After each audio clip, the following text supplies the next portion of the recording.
D-Lo 404 Boxing. Shout out to the LDBC. Shout out to Marlo's Corner Tricks and the whole block fam. Okay, so Tank Davis makes weight on second attempt. He had an hour to make weight after he first weighed in at 136.2 pounds for the 135-pound limit, which the fight was going to be contested at, or is going to be contested at. And on the second attempt, Tank weighed in at 134.8, so 0.2 pounds under the limit. It's good news. I guess the silver lining of this is that Tank, upon making weight, not being over the limit, he won't have to pay any kind of penalties. And the fight will go on as scheduled. No, not in jeopardy of not happening due to weight. And also,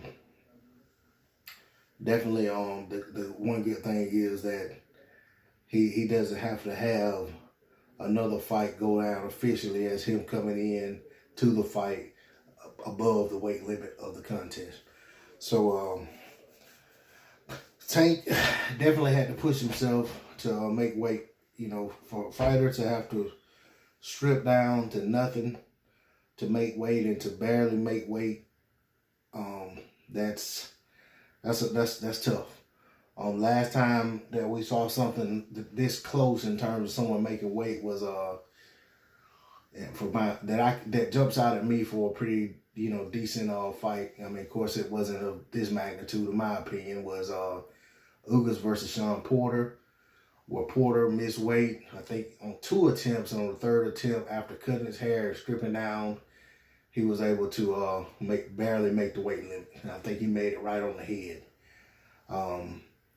Never a good thing when a fighter has to push himself that hard to make weight.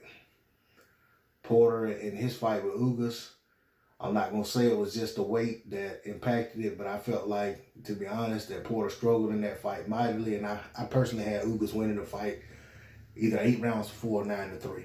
Plus, I felt like Ugas dropped Porter. I don't know what's going to happen in this fight with Gamboa and Tank, but I will say that coming in, I maintained all along that Gamboa was not some pushover. I maintain that while Gamboa is long in the tooth, past his best years, that he is absolutely the best opponent that Tank Davis has had to date.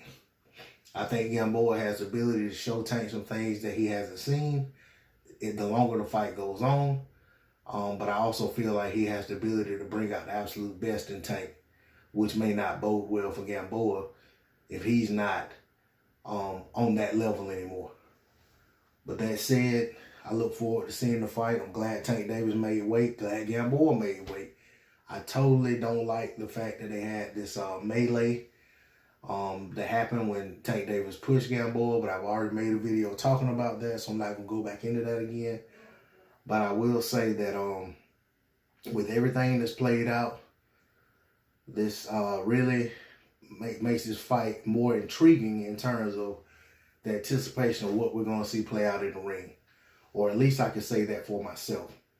Because I definitely have always been high on the skill set of Yuriorkis Gamboa.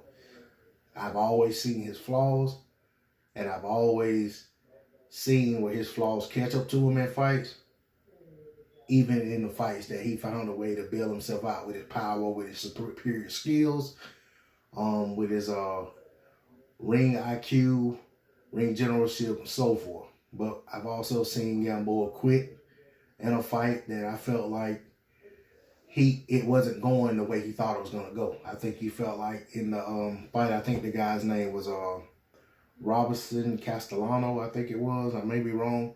I think this is who he was fighting when the fight just didn't pan out the way Gamboa expected the fight to pan out, and he basically quit in the corner. I think he had been dropped, but it looked like he was on the way to losing the decision, or even worse, getting stopped in that fight.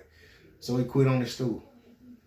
And we saw what happened in Terrence Crawford fight where Gamboa initially looked like he was in charge and in complete control, and Terrence Crawford turned it up a gear on him, and Gamboa, never could catch up, and eventually got stopped. But he had his moments in that fight. And I don't know how this fight's going to play out, but I wouldn't be surprised if Gamboa has some moments of glory in this fight. And I'll be quite honest, I wouldn't be surprised if Gamboa wins this fight. I know he's not favored for good reason, but I just think Gamboa really, truly is the best opponent Tank Davis has, and this Tank Davis is going to rise to the occasion, or all the distractions going to be too much for him, or is Gamboa himself going to be too much for him? I don't know. We'll see what happens. I look forward to this fight playing out.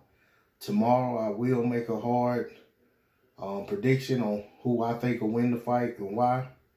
But as of right now, I'm just a little, like I said, I'm a little reserved in making a pick at this moment. And I definitely like to do so on the day of the fight if I can. And I think I'll have time tomorrow in between watching college football. But that's all I got to say on this. D-Lo 404 Boxing. Shout out to the LDBC. Shout out to Marvel's Corner Trades, the whole block fam once again. And please like, share, comment, and subscribe. I'm out. Peace.